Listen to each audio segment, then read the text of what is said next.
Hello students, जितने भी students आप सभी लोग सेमेस्टर 5 से हो, आप सभी लोग इस वीडियो में बने रहें।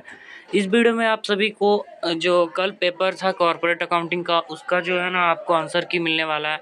जो भी सब्जेक्टिव क्वेश्चन थी उसकी आंसर शीट क्या होगी, ठीक है। सबसे पहले पूछा गया था which of the following not a type of share capital. Share capital कौन सी नहीं है इसमें से। Authorised issue paid up capital, ये सब सारे हैं। ये तो नॉर्मल क्वेश्चन था, तो इसका राइट आंसर हमारा आउट होता है डिवेंचर कैपिटल। अब यहाँ देखो XYZ लिमिटेड अकाउंट इज, तो XYZ लिमिटेड अकाउंट क्या है, ये नाम से है तो ये व्यक्तिगत खाता होगा, ठीक है। उसके बाद हमारा है under AS14 amalgamation in the nature merger requires minimum share holder, यानी AS40 के जो अंतर्गत होते हैं विलय की जो प्रकृति के समामेलन में न्यूनतम शेयर धारता होनी चाहिए। इसमें हमारी 90% आंसर होगी, ठीक है। 90% is the right answer.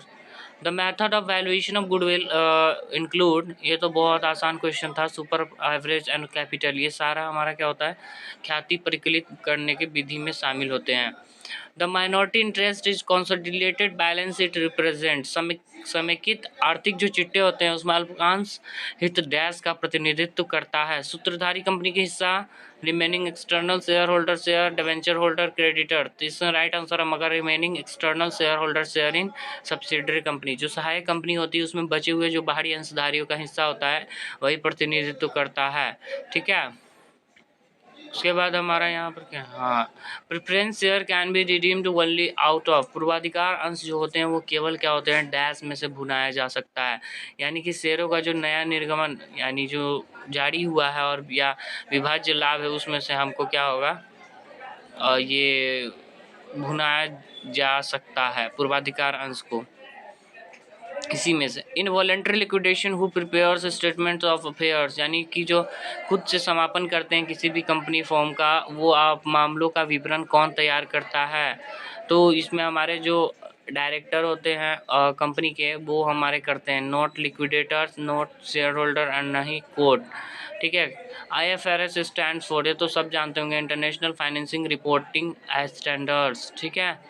The balance of capital redemption reserve can be use for, पूंजी जो शोधन होता है, संचय की शेष राशि का उपयोग किसके लिए किया जाता है, इसमें issuing fully paid bonus share, ठीक है। राइट आंसर हमारा ये होगा।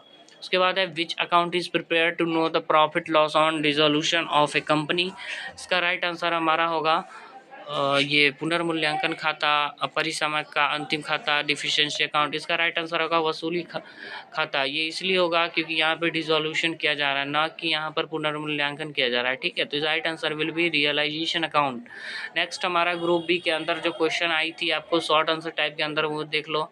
4 इसमें से बनाने रहते हैं। पहला जो क्वेश्चन था आपको 2 नंबर का था, 10 नंबर हुए टोटल, 20 नंबर यहाँ हुए एंड 20 नंबर यहाँ, 40 नंबर हुए एंड 3 क्वेश्चन आगे आपको लॉन्ग में देखने को मिलेगा। तो अभी यही देखो, ये पूछा था what about the procedure of for future and reissue of for future share which right necessary general entries, जो अंशों की जब्ती होती है और पुनर्निर्गमन की जो प्रक्रिया होती है उसके बारे में लिखना है और जनरल प्रविष्टि करना है, ठीक है।